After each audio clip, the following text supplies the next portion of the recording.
dream I know deep up my feelings for you. Watch. Hello reality viewers, welcome back again to Reality Latest Gist, the home of news and politics. For this channel, we dey drop news every day and we dey react to every videos wey comes our way. And na reality news na we dey drop for this channel, and we dey also dey talk am as e be. If today na the first time we be say you dey come across this channel, you are highly welcome. Thank you so much for stopping by. And if you are returning subscribers, I appreciate all of una for una massive support to this channel. I say may God bless all of una in Jesus name. Amen. I get video wey I want present to una this very moment, and I go dey follow una dey watch the video. After we don watch am together, make we drop our opinion constructively for the comment section. Like our videos. And I do not want to see anybody on social media from the autopilot to attack, castigate, address, analyze the interview of our leader's wife. A lot of people have been very, very angry. Very, very angry. And since yesterday and today, I have been busy appealing to people to calm down. I have been busy telling people the reason they must calm down. I have been busy telling Biafrans who are feeling so angry the reason they must calm down. I have been busy telling people the reason why they must put their sword back. Many Biafrans are very, very angry. And I told them the reason why you are angry, you are right to be very, very angry. But let me tell you, that is why what happened yesterday happened. That is why I told our leader wife to attack us. To attack us. Because we can take the bullet. That is why I advised her to attack us and leave her family alone. That is why I advised her, talk about Simon Ekpa, talk about autopilot, talk about the so-called infiltrators, but do not attack your family. And because I made that very publicly, because we can take whatever attack that is coming to us. And that's exactly, partially what happened yesterday. So I will continue to beg Biafrans to not be distracted by that. There is nothing she said that we have not heard before. There is nothing. Everything she said was expected, considering the people that invited her. So I know that a lot of people, today I have been where people are shouting, they want to go out, they want to scatter the table. I say, no, please. Anything we does not talk about doesn't exist. And I will continue to appeal to everyone to keep calm. Let us focus on our agenda. Our agenda is to make Nigeria government uncomfortable.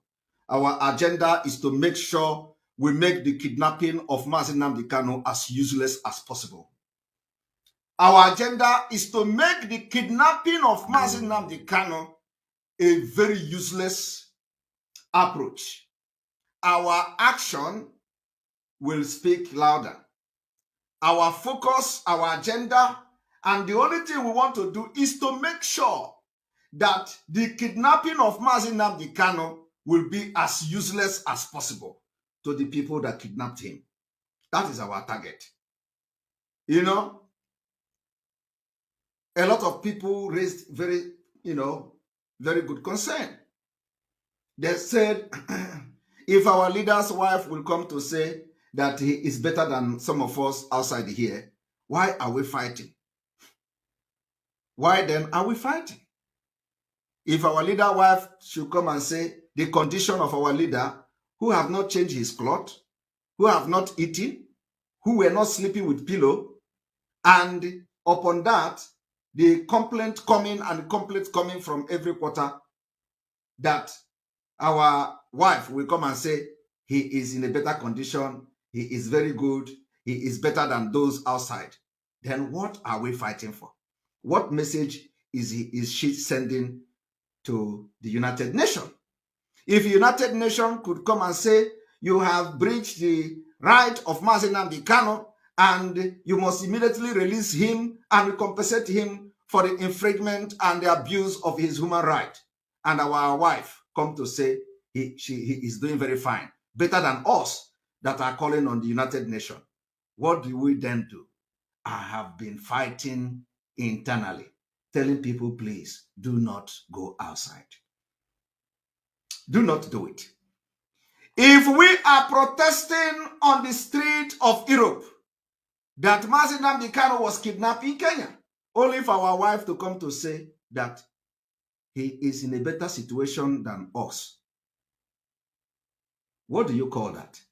I said, please, let us not talk. Allow these things to die. A lot of issues played. And if we are following it, does it mean that the United Nations should ignore the situation of Nnamdi Kanu when the family is saying that he is in a better condition? Is it that all of us should now forget Nnamdi Kanu and focus on Biafra? The answer is no. So I am calling on all of you to not be distracted. Our focus is to make sure that those who kidnapped Nnamdi Kanu from Kenya, those who facilitated the kidnap, will regret every step they made, both from the planning until the execution of the plan.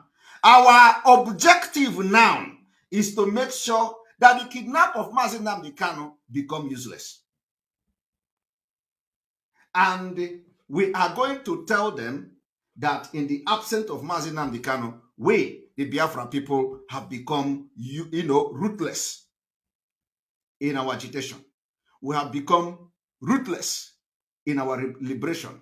That is the message we want to send to the world.